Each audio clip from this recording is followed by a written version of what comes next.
You should now be in your teams. Looks like coordinated chaos from up here. So welcome back. This session, we have a lot to go through. This is probably the biggest session of the whole 4 days. It's certainly the longest session.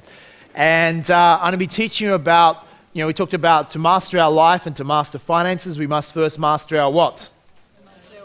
Master ourselves, master our emotions. So we're going to look at how do we be more emotionally intelligent. I'm going to share with you and give you in this session some emotional tools that you can walk out of here and add to your emotional toolbox. Simple, practical strategies that you can use every day in your life that can make a big difference. For instance, let me ask you a question. Who here would like to be able to develop some skills in the next few hours that would help you eliminate procrastination out of your lives forever? Raise your hand, make some noise. So that's one of the skills we're going to look at. Also, who here would like to become a better decision maker? Raise your hand. So we'll look at some skills, what helps you make a better decision, what causes you make decisions. And so we're also going to look at how to get a greater sense of urgency about your life. What I notice with people that I've studied that have been the most successful, often it's not that they're more intelligent. For instance, when you get to, I've had the privilege, in recent times to spend some time with Richard Branson. He was a person that was a role model, a mentor of mine for many years. I'd read his books, who's read any of Richard Branson's books, or who knows of Richard Branson? Okay, the Virgin group of companies. So he was someone in business that I looked up to, and was someone that I had, I'd read a lot about his books, etc., over a lot of years before I ever got the chance to meet and learn from him in person. Now, when you first meet someone like Richard Branson, now Richard is one of the only entrepreneurs on the planet that has built over 8 separate billion-dollar companies. Now, most people would be happy. Who'd be happy with just $1 billion company, okay? To be able to build 8 billion-dollar companies in different diverse industries is unheard of. No one's ever done it before. So he's recognized as one of the world's greatest entrepreneurs, and rightly so. And now, the interesting thing is, Richard's had more failures than successes. He's got probably 300 or 400 companies. The large majority of Virgin companies have actually lost money and not been successful. Yet overall, he's been hugely successful. So in other words, you see the recipe to be successful, you have to fail more times than others. Does that make sense? He's had a lot of business ideas except that haven't worked, but who figures if you get 8 that really do work, that's okay? Okay, you're going to do pretty well out of it. So the point is you have to fail on a bigger scale, and that's what Richard's done. He's failed in a bigger scale, but that's led to more success, and he's been able to learn from that. Now, you don't have to be, look at someone like Richard, when you get to meet him, most people underestimate him because he's very down to earth. He doesn't seem overly intelligent. No offense to Richard, but he doesn't seem like seems the most intelligent person, but he's very intelligent when it comes to what we call the true definition of intelligence. Is Richard Branson someone that is able to entertain new ideas, yes or no? So Albert Einstein would say, well, academically, he mightn't have PhDs from universities or colleges because he dropped out of school early, but he does have the true definition of intelligence. He's not only able to entertain a new idea, but he's certainly able to action ideas. Is that true? So what the ability is the ability to overcome procrastination, have a strong sense of urgency. So successful people you study, what you'll find is that they don't wait for tomorrow. If they're going to do something, they do it now. They seize an idea and they actually do something about it. They don't just talk about it, or one day we'll do this, they actually just do it. Who's following what I'm saying here? They're people of action. Now, some people say, well, I would do things as well if I knew it was going to work. But that's different. You're never going to know whether something's going to work for sure. You actually have to make a decision and progress. And when you have awareness and you're open to learning, then you guide yourself what works, what doesn't work. So one of the keys to being successful, jot this down. The word you're after is, jot this down. The word is sensory acuity. What the hell does that mean, Jamie? It means this. It means having acute senses. In other words, you need to be acutely aware of what's going on around you. You need to be able to recognize what is working and what is not to be successful. You need to have the awareness and acute senses to know what is working and what is not. What is working in your life and what isn't. What is working in businesses, in careers, what works, what doesn't. Because unless you know what's working and what isn't, you can't change course. Make sense? So you want to become an observer of success, an observer of human psychology, to notice, why do some people far outperform others?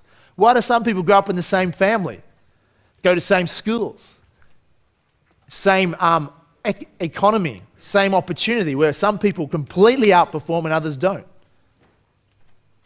And the difference is the subtle things. It's been the subtle differences that lead to success. Some years ago, I get invited out occasionally to play golf by semi-professional golfers often. And what they're looking for is people that will financially back them. Now, I'm not the world's greatest golfer, okay? Golf is not probably my best sport. I play it rarely, and I do my best, okay? So, interesting story, getting invited out to play golf many years ago, there's a semi-professional golfer who's probably making about $100,000 a year. And it was great because when you can play against someone, see, here's the key. If I want to become a better golfer, should I play with someone that's at my standard, or should I play with someone that's much better than me? It's obvious, isn't it? Like if Leighton Hewitt wants to become a better tennis player, if we played with Leighton, our game should improve. For him, it'd be easy to coach us. Say, look, change this, change your serve, hold your racket differently, face this way, move your legs, okay, watch for this. He'd be able to give finer distinctions that will dramatically improve our game. But if he just played at our standard with us, our game will get better, but what will happen to his game? His game will go down, is it true? If he wants to improve his game, who does he need to play with? Roger Federer, Nadal, etc., players that are ranked above him. Making sense? Because that's going to raise his standards, and if he's acutely aware, you ever notice in a tennis match, one player can be flogging the other, and then the game can turn. And what's happened is the person's getting beat is going, my strategy's not working. My game plan is not working, or I'm not following my game plan. One of the two things is happening. You're not following the game plan, or you are following the game plan and it's not working. So if you keep on doing the same thing and expect a different result, that's the definition of what? Insanity. So they have to have acute senses to recognize, okay, something's not working. And then to recognize, well, what specifically isn't working? So I'm going to have to change and change my approach. So in the middle of a match, they're able to then change approach, and maybe they have to start serving some slower serves or some top spin, or move to the net quicker, okay? Or just change something about their game to see whether that would produce a different result. And then have to have acuter senses. Is that working? Is it not? Now in sport, it's pretty easy to know what's working because we have a scoreboard. Is that true? And it tells you pretty clearly how you're performing. But in many areas of life, we don't have that clear scoreboard, so we could be unaware of what's working and what's not. We need to know whether we're winning the game or not, and what is working, so we can change our approach. So it's the slight little differences. So when I'm playing golf with this semi-professional, I asked him, I said, what's the difference between a golfer that makes, say, $100,000 a year and someone making $1 million a year? He said, Jamie, you know what's interesting? Most people think it's this huge difference. He said, all it is about one shot over every 18 holes. You get that one shot better, the difference between people making 10 times their income, $1 million a year, to someone making $100,000 a year. It's not a gigantic improvement in their game. It's that little bit better. And in life and in money, it's the same thing. If you become exponentially better, just a little bit better than everyone else, then the rewards are tenfold. And that's the way money works as well.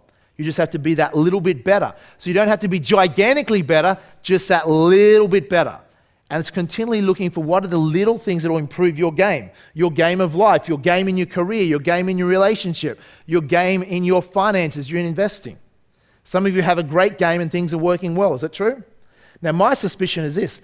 Some of you, in some parts of your life, things work quite well. True? Okay, so let's say you're a health fanatic and you're really healthy, you eat well, you work out, you really put the effort in, and health-wise, you're doing great. But what about if your finances are shit? Who can relate to that? Or some of you going, what if your health is crap and your finances are shit? Who can relate to that? Okay. So in other words, in some areas of our life, we're better than others. Some people have very good relationships because predominantly that's their major focus. So they focus on that area of their life to improve it. And where your focus goes is where things improve. For me, financially, 15 years ago, I decided to focus on that area of my life to improve it. And by focusing on it over time and learning, I was able to improve that area of my life. So to improve different areas of our life just requires the focus. Okay? Who's following what I'm saying here? and the shift in recognizing that, because most of us are a warning in many areas of our life how not to live. Is that true? Think about your life. Are you a warning of how to live or an example of how to live? Now, in some areas of your life, you're honest, you go, you know what, in some areas I'd be an example. Other areas you probably go, actually, I'd probably be a warning in some areas. Is that true? Who's following what I'm saying here? Okay? We want to be an example as opposed to a warning. And no one's perfect. No one's expected to be perfect. But in other words, say, how do we take our game to the next level?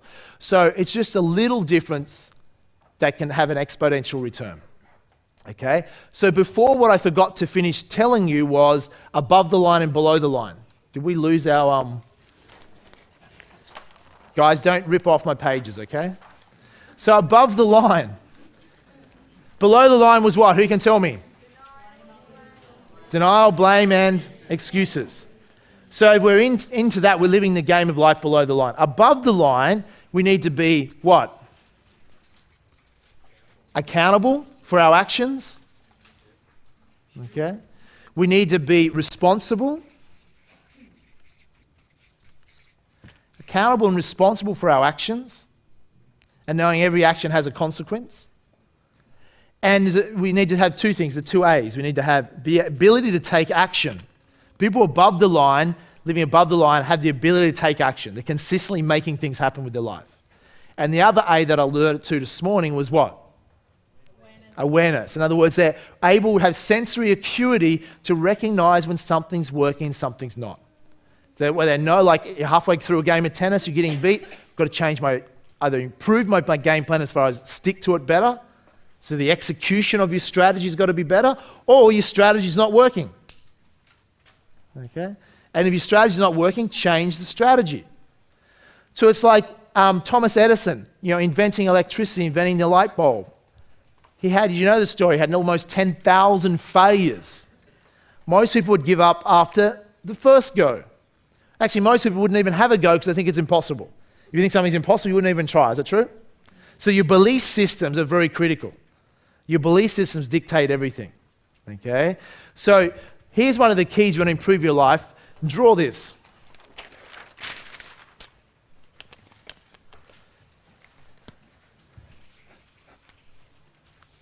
What's that?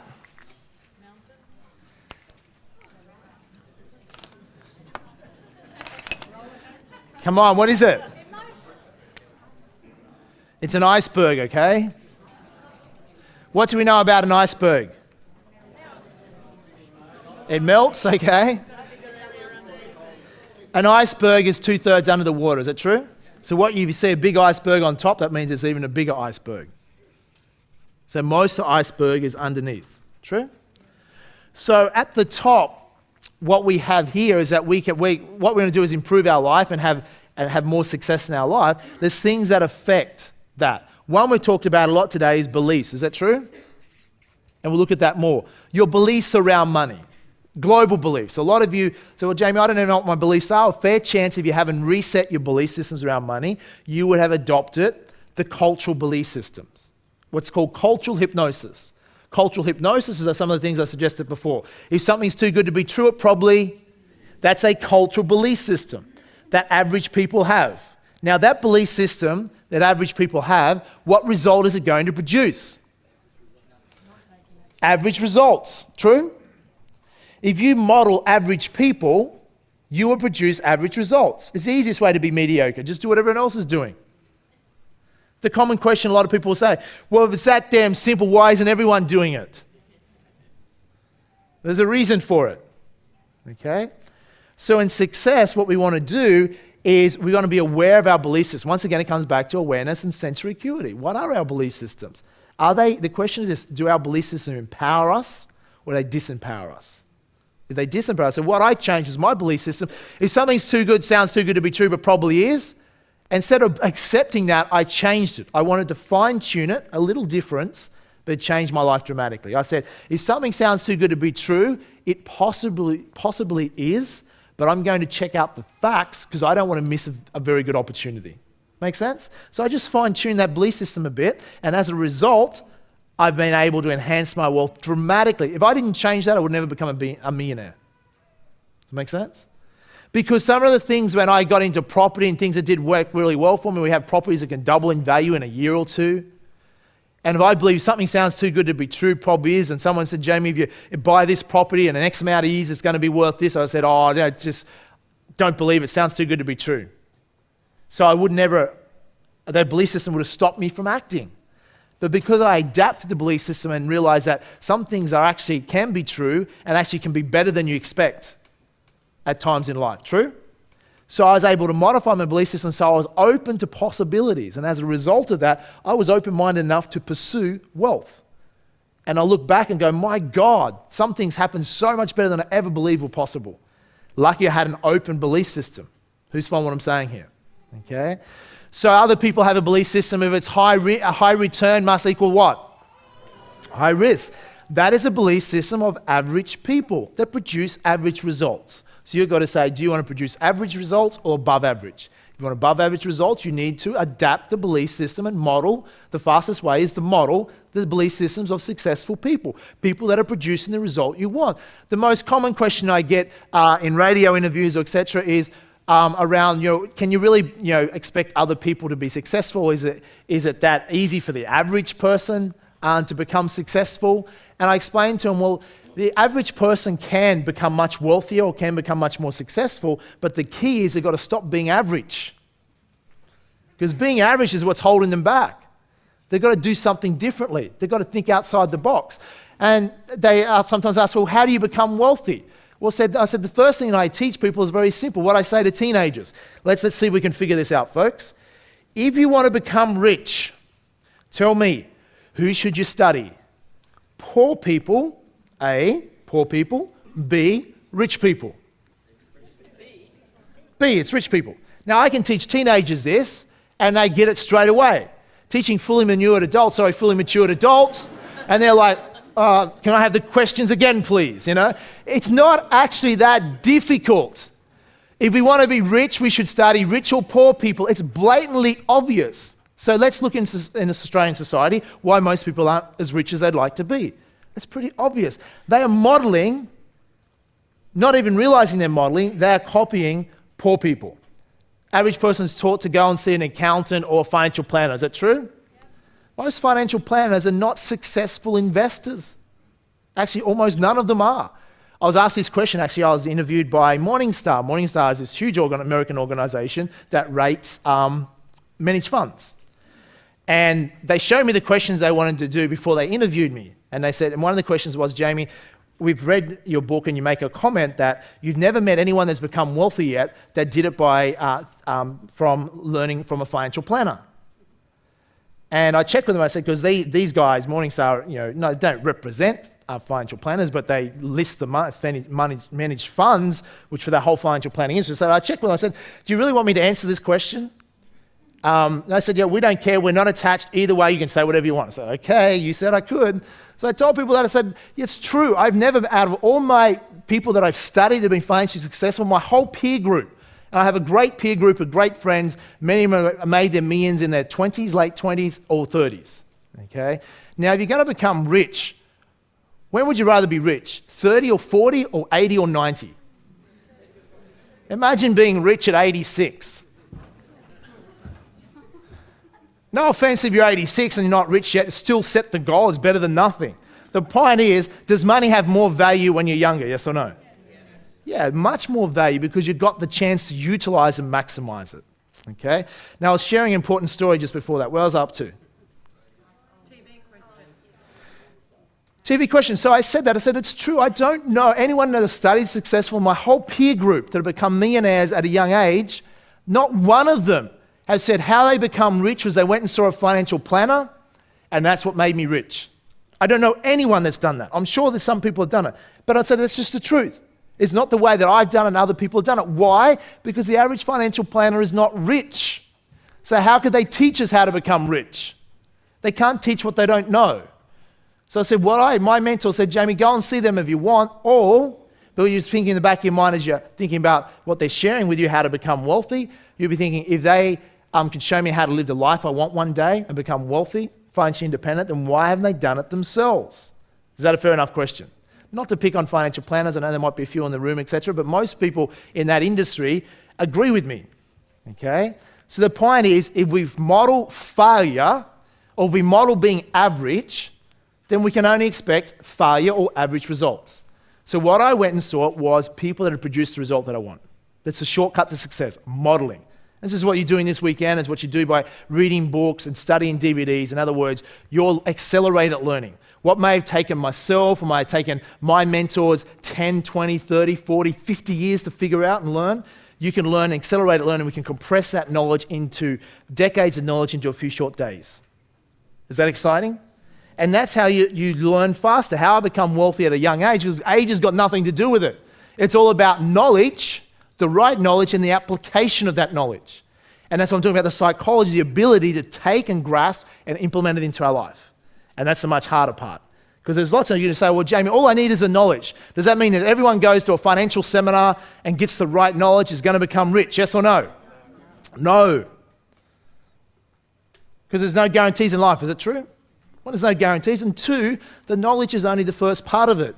We then have to actually apply it. If all you learned from these 4 days was to get your emotional state right and master your emotions and your psychology, and I taught you no strategies, no financial strategies, I guarantee your chances of walking out of here and being successful financially and in many other areas of your life will be far greater than if all we did for 4 days was teach you financial strategies and no psychology. Does it make sense? The strategies are important, but they're less important than the psychology. The ultimate is to have both.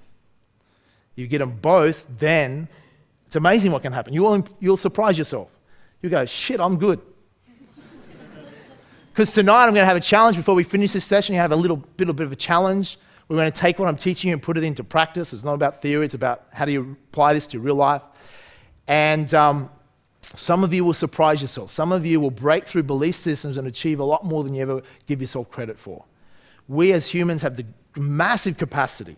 We only use a fraction of our capacity of intelligence and brilliance that we have. And the whole goal is to use as much of that as possible. There's so much about the human brain and the mind and the capacity that we don't even recognize what we're capable of. True? So, the question for you is, are you living above the line or below the line? Now, the reality for some of you and all of us is that sometimes we probably slip below the line. Is that true? Now, some people are below the line all the time. Blame, excuses, denial.